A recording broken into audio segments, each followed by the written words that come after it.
അങ്ങനെ ഇന്ത്യയുടെ അടുത്ത പരമ്പര എത്തിയിരിക്കുകയാണ്.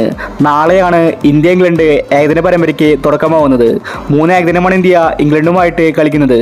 ഇന്ത്യൻ ടീമിൽ വലിയ മാറ്റങ്ങളാണ് വന്നിരിക്കുന്നത്. T20 പരമ്പര നേടിയ ആത്മവിശ്വാസത്തിലാണ് നാളെ ഇന്ത്യ കളിക്കാനിറങ്ങുന്നത്. രോഹിത് ശർമ്മയാണ് ഇന്ത്യയുടെ ക്യാപ്റ്റൻ. അപ്പോൾ ഇന്ത്യ ഇംഗ്ലണ്ട് ഫസ്റ്റ് ഏകദിനത്തിന്റെ കംപ്ലീറ്റ് പ്രിവ്യൂ ആണ് നമ്മൾ ഇന്നത്തെ വീഡിയോയിൽ നോക്കുന്നത്. ഇതുപോലത്തെ ക്രിക്കറ്റ് ന്യൂസിന് വേണ്ടി ചാനൽ മറക്കാതെ സബ്സ്ക്രൈബ് ചെയ്യൂ. T20 സീരീസ് 4-1 ഇന്ത്യ സ്വന്തമാക്കി. അതുപോലെ ഈസി ആയിരിക്കില്ല ഏകദിനം. മികച്ച താരങ്ങൾ ഇംഗ്ലണ്ടിനുണ്ട്. India already ടെസ്റ്റിനും ഏകദിനത്തിലും വീക്കാണ്. അതിന് കാരണം ഇന്ത്യയുടെ സീനിയർ താരങ്ങൾ ഇപ്പോൾ ഫോമിലല്ല, എല്ലാവരും ഫ്ലോപ്പിലാണ്. യുവതാരങ്ങളെയാണെങ്കിൽ ഏകദിനത്തിലേക്ക് എടുക്കുന്നില്ല. ഇന്ത്യയുടെ ഓപ്പണേഴ്സായിട്ട് രോഹിത് ശർമ്മയും ശുഭ്മാൻ ഗില്ലുമായിരിക്കും നാളെ കളിക്കാൻ പോകുന്നത്. നാളെ ഉച്ചയ്ക്ക് 1:30 മാച്ച് ആരംഭിക്കുന്നത്. മികച്ചൊരു ഓപ്പണിംഗ് കുട്ടികൾ കിട്ടിയാൽ ഇന്ത്യക്ക് നല്ല സ്കോർ നേടാൻ സാധിക്കും. 1 ഡൗണിൽ വിരാട് കോഹ്ലി കളിക്കുന്നുണ്ട്.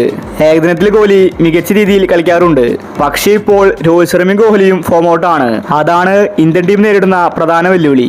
4 നമ്പറിൽ പതിവ് പോലെ ശ്രേയസും 5 നമ്പറിൽ വിക്കറ്റ് കീപ്പറായിട്ട് രാഹുലുമുണ്ട്. ഋഷഭ് പന്ത് കളിച്ചേക്കില്ല. ഏകദിനത്തിൽ ഇന്ത്യ തോൽക്കാനാണ് സാധ്യത കൂടുതൽ. കാരണം ഇംഗ്ലണ്ട് നിരയിൽ റൂട്ടടങ്ങുന്ന മികച്ചൊരു താരനിരയുണ്ട്.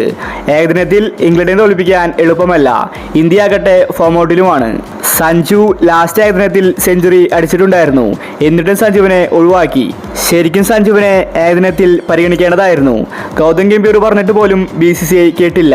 രാഹുലിനെ പോലെയുള്ള സീനിയർ താരങ്ങളെ ഒഴിവാക്കി യുവതാരങ്ങളെ ഏകദിനത്തിലേക്ക് കൊണ്ടുവരണമെന്നാണ് ആരാധകർ പറയുന്നത്. ബൗളിംഗിൽ ഇന്ത്യക്ക് പേടിക്കാനില്ല. ഷമി, വരുൺ ചക്രവർത്തി, ഹർഷിത് റാണ ഇവരുണ്ട്.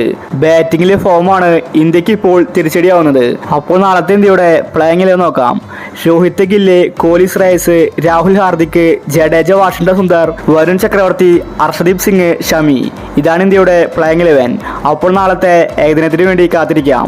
ഇതുപോലത്തെ ക്രിക്കറ്റ് ന്യൂസിന് വേണ്ടി ചാനൽ മറക്കാതെ സബ്സ്ക്രൈബ് ചെയ്യൂ.